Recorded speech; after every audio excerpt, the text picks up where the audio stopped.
अस्सलाम वालेकुम।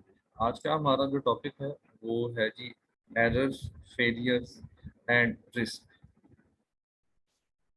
अगर हम बात करते हैं प्रोफेशनल प्रैक्टिसेस में मुख्तलिफ तरह के एरर्स, फेलियर्स और रिस्क का हमें सामना करना पड़ता है। ये किस तरीके के हो सकते हैं, इनकी किस तरह की इकसाम है और इनसे किस तरीके से बचा जा सकता है, ये ख़ास तौर पर आज हमारा टॉपिक होगा। इसमें हम जो कवर करेंगे वो बेसिकली ये कुछ टॉपिक जो सामने आपके इस वक्त आ रहे हैं, हम इन पॉइंट्स को यहाँ पे कवर करेंगे। एक इसमें केस स्टडी भी है और उस केस स्टडी को भी देखते हैं कि जो कि हमें हेल्प करेगी अपने आने वाले प्रोफेशनल प्रैक्टिसेस की लाइफ में कि हम कैसे चीज़ों से और फेलियर से और रिस्क से जो है बच सकते हैं।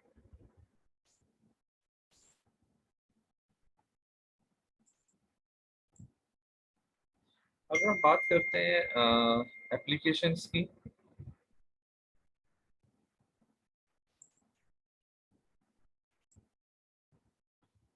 अगर हम कंप्यूटर प्रोग्राम्स की बात करते हैं, कंप्यूटर एप्लीकेशंस की बात करते हैं, ये अमूमी तौर पर बहुत ही कॉम्प्लेक्स होती हैं।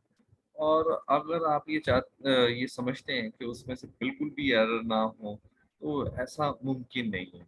चूँकि एक इंसान बना रहा होता है, तो चांसेस हैं कि इसमें किसी न किसी तरीके से एरर आ जाए। वो के जो एक्सपीरियंस्ड लोग होते हैं, उनके एरर की और बग्स की रेशो उतनी ही कम होती है। लेकिन फिर भी चूँकि एक ह्यूमन एफर्ट इन्वॉल्व हो रही होती है, तो चांसेस हो सकते हैं कि जो कोड लिखा जा रहा है, जो प्रोग्राम बनाया जा रहा है, उसमें कुछ ऐसी चीज़ें रह जाएँ जो कि बाद में हमारे लिए प्रॉब्लम क्रिएट कर। लेकिन अगर हम बात करें कि आपका जो सॉफ्टवेयर है या जो आपकी एप्लीकेशन है, वो सिर्फ़ एरर्स की वज़ह से फ़ेल हो जाती है, तो ऐसा नहीं है। ये एक फैक्टर ज़रूर है। ये जो फैक्टर्स जो कि एक सिस्टम को फ़ेल करने के रीज़न्स बनते हैं, उनमें से एक ये ज़रूर हो सकता है एरर, लेकिन ऐसा नहीं कह सकते हैं कि सिर्फ़ इसी एक वजह से ही आपका सिस्टम जो है वो फ़ेल हो गया। हमें क्यों स्टडी करना चाहिए फेलियर्स को? उसकी सबसे बड़ी वजह ये है कि एज़ ए प्रोफ़ेशनल अगर हम ये स्टडी करें कि कौन-कौन से सिस्टम फ़ेल हुए हैं या कौन-कौन सी एप्लीकेशंस फ़ेल हुई हैं, तो हमें वो वजूहात जो कि इसके फ़ेल होने का सबब बनी है, ना सिर्फ़ उनको समझने का मौका मिलेगा, बल्कि हम अपनी प्रोफ़ेशनल लाइफ़ में उन प्रॉब्लम्स को आसानी से हैंडल भी कर सकेंगे। तो इसलिए हमें समझना चाहिए कि जो सिस्टम फेल हुए हैं, उनकी वजूहात क्या थी। इसके अलावा अगर हम उन तमाम वजूहात को समझ लेते हैं, तो जो अपना हमारा काम है, हम उसको भी बेहतर कर सकते हैं। तो जो एक समझ लें कि हमारे पास एक लिस्ट आ गई और हमने ये देखा कि ये वो लिस्ट जो है, ये वो रीज़न्स हैं, जो किसी भी सिस्टम को फेल करने का सबब बनती हैं। तो हम उस लिस्ट के मुताबिक अपने एप्लीकेशन को, अपने सॉफ्टवेयर को, अपने प्रोग्राम को ईज़िली जो है वो चेक कर सकते हैं। अगर उनमें से कोई चीज़ मैच कर जाती है, तो उसको लॉन्च करने से पहले हम लोग दूर कर सकते हैं। तो इसलिए हमें ऑलरेडी जो एग्ज़िस्टिंग एप्लीकेशंस हैं या एग्ज़िस्टिंग प्रोग्राम्स जो कि किसी वजह से फ़ेल हुए हैं, उनको ज़रूर स्टडी करना चाहिए ताकि हम अपने नए जो हम बनाने जा रहे हैं, जो अपना बनाने जा रहे हैं एप्लीकेशन, उसको जो है वो फ़ेल होने से बचा सकें। अगर हम बात करें फेलियर्स की, तो ये इंडिविजुअल लेवल्स पर भी होती है और ये लार्ज स्केल पर भी होती है। अम, इनके दोनों जो है वो फैक्टर्स इसमें काउंट किए जाते हैं, एक इंडिविजुअल भी और कलेक्टिव भी। अगर हम इंडिविजुअल की बात करते हैं, तो जैसे एग्जांपल आपके सामने लिखी गई है, बिलिंग है कि एक शख्स बिल बना रहा था और वो उस बिल में कैलकुलेट करते हुए उसने कुछ उससे गलती हो गई जिसकी वजह से वो बिलिंग एरर जनरेट हो जाता है, तो वो एक इंडिविजुअल एरर है। बात करते ये ऐसा भी हो सकता है कि किसी खास बंदे के जो बिल जनरेट हो रहा हो वो गलत जनरेट हो रहा हो। मिसाल के तौर पर आपने उसके लिए कुछ डिस्काउंट अप्लाई करना था, वो डिस्काउंट उस बंदे पे अप्लाई नहीं हो रहा, तो ऑब्वियसली उसका जो बिल की अमाउंट होगी वो कंपैरेटिवली ज़्यादा बन जाएगी जितनी वो एक्सपेक्ट कर रहा है। तो ये इंडिविजुअल प्रॉब्लम्स है। तो लेकिन अगर हम देखें इसके बरअक्स कुछ इस तरह की भी प्रॉब्लम्स होती हैं जो कि लार्ज स्केल प्रॉब्लम्स होती हैं। उनमें से कुछ जो है वो इस वक्त आपके सामने स्लाइड में मेंशन की गई हैं। जैसे लार्ज पॉपुलेशन वेयर पीपल में शेयर नेम्स।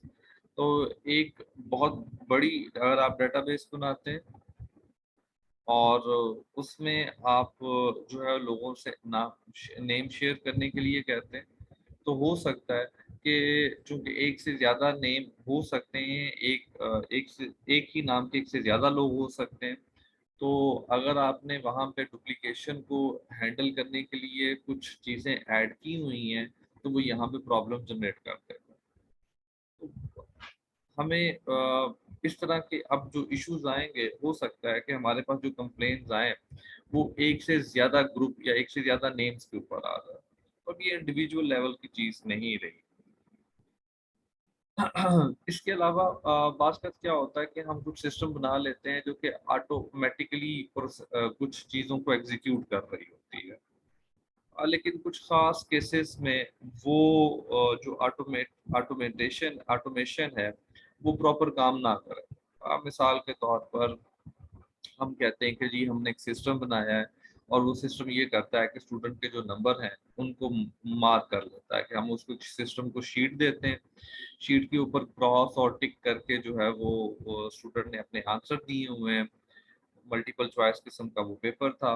तो हमने जब सिस्टम को वो उस एक पेज की तस्वीर दी, तो हमारा सिस्टम खुद ब खुद जो है वो उसको चेक कर ले कि ये जो कौन से आंसर उसके ठीक हैं और कौन से जो उसके आंसर्स हैं वो गलत हैं।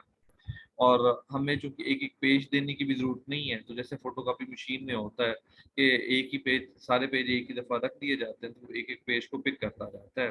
तो ऐसे ही हमने स्टूडेंट्स के सारे जो भी क्वेश्चन हैं, जिसकी आंसर शीट्स हैं, उनको एक ही जगह पे रखा होगा, ताकि हमें एक-एक पेज को खुद फ़ीड ना करना पड़े। वो ऑटोमैटिकली एक पहले स्टूडेंट का पेज पिक करे, उसको स्कैन करे, उसके देखे कौन से सही जवाब हैं, कौन से गलत हैं और उसी लिहाज से वो सिस्टम में उसके नंबर भी डेटाबेस में एंटर कर दे।